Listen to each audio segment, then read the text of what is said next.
Hello friends, welcome to Jaya simple life style. இன்றைக்கி கல்யாண வீட்டு ரவா கிச்சடி எப்படி பண்ணுறதுன்னு பார்க்கலாம். நார்மலாக ஒரு ரவா உப்புமா செய்கிறதுக்கு பதிலே இந்த மாதிரி ரவா கிச்சடி செஞ்சு கொடுங்க, எல்லாருமே விரும்பி சாப்பிடுவாங்க. வாங்க எப்படி பண்ணலான்னு பார்க்கலாம். அடுப்பில் ஒரு கடாயை வச்சு 2 ஸ்பூன் எண்ணெய் ஊற்றிருக்கேன். அதில் 1 டீஸ்பூன் கடுகு, 1/2 டீஸ்பூன் சீரகம் போட்டிருக்கேன். ரெண்டுமே நல்லா பொரிஞ்சு வரவும் 2 டீஸ்பூன் கடலைப்பருப்பு சேர்த்துருக்கேன். அதுவும் நல்லா பொரியட்டும். பொரிஞ்சதும் கொஞ்சமாக கருவேப்பிலை சேர்த்துருக்கேன். ஒரு சின்ன துண்டு இஞ்சியை பொடி பொடியாக நறுக்கி சேர்த்துருக்கேன். 2 பச்சை மிளகாவை நீல வாக்கில் கீறி சேர்த்துருக்கேன். ஒரு பெரிய வெங்காயத்தை எடுத்து பொடி பொடியாக நறுக்கி அது கூடவே சேர்த்து நல்லா வதக்கிக்கோங்க. அப்புறம் 1 கப் அளவு பீன்ஸு, பொடியாக நறுக்கின பீன்ஸும், ஒரு 1/2 கப் அளவு பொடியாக நறுக்கின கேரட்டும் சேர்த்துருக்கேன். இது கூட பச்சை பட்டாணி இருந்தாலும் நீங்கள் சேர்த்துக்கலாம். என்கிட்ட இல்லை, நான் வெறும் கேரட் பீன்ஸ் மட்டும்தான் சேர்த்துருக்கேன். அதை நல்லா ஒரு 2 நிமிஷம் வதக்கிட்டு அந்த காய்கறி மட்டும் வேகிற அளவுக்கு கொஞ்சமாக தண்ணி ஊற்றி அதை வேக வைக்கிறேன். காய்கறி வெந்ததுமே ஒரு 1/4 டீஸ்பூன் மஞ்சள் தூள், இந்த கிச்சடிக்கு தேவையான அளவு உப்பு சேர்த்துருக்கேன்.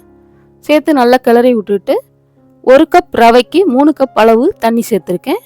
நான் எடுத்துருக்கிறது 1 கப் ரவை தான் இன்றைக்கி செய்ய போகிறேன். பாருங்கள், நல்லா தண்ணி கொதிச்சு வந்துருச்சு. இதுலேயும் நல்ல காய் நல்லா வெந்துருங்க. அப்புறம் அந்த ரவையை, நான் ஏற்கனவே ரவையை வறுத்து வச்சுருக்கேன். அந்த வறுத்த ரவையை கொஞ்சம் கொஞ்சமாக இந்த மாதிரி கிளறி விட்டுக்கிட்டே சேர்க்கணும். கட்டிப்படாமல் நல்லா கிளறி விட்டுக்கோங்க. பாருங்கள், நல்லா கிளறி விட்டாச்சு. இதுலேயே பாதி நல்லா ரவை வெந்து வந்துடும். அப்புறம் ஒரு மூடி போட்டு ஒரு 2 நிமிஷம் மட்டும் வேக வைங்க. உப்புமான்னு சொன்னாலே தெரிச்சு ஓடுற குழந்தைங்களுக்கு இந்த மாதிரி முறையில் நீங்கள் ரவை கிச்சடி செஞ்சு கொடுங்க. செம்ம டேஸ்ட்டாக நல்லா குழந்தைங்கள்லேருந்து பெரியவங்க வரைக்கும் நல்லா விரும்பி சாப்பிடுவாங்க. அப்புறம் உப்புமா வெந்துருச்சு. கூடவே கொஞ்சம் மல்லி இலையை பொடி பொடியாக நறுக்கி அது கூட சேர்த்து கிளறி விட்டுட்டேன். உப்புமா ரெடி ஆயிடுச்சுங்க. இதே மாதிரி நீங்கள் செஞ்சு பாருங்கள். அவ்வளோ டேஸ்ட்டாக அவ்வளோ நல்லா இருக்குங்க சாப்பிட்றதுக்கு. இதை மார்னிங் நீங்கள் பிரேக்ஃபாஸ்ட்டாகவும் எடுத்துக்கலாம், டின்னராகவும் எடுத்துக்கலாம். வெயிட் லாஸ் பண்ணுறவங்களுக்கும் இது ஒரு ஹெல்த்தியான ஒரு பிரேக்ஃபாஸ்ட்னு சொல்வேன். ஈஸியாக 10 நிமிஷத்தில் செய்யக்கூடிய ரவா கிச்சடி ரெடி ஆயிடுச்சுங்க. இந்த வீடியோ உங்களுக்கு பிடிச்சிருந்தா இந்த சேனலை சப்ஸ்கிரைப் பண்ணுங்கள். அந்த பெல் பட்டனையும் ப்ரெஸ் பண்ணுங்கள். அப்படின்னா தான் நான் கொடுக்குற எல்லா வீடியோஸும் உங்களுக்கு ரீச் ஆகும்.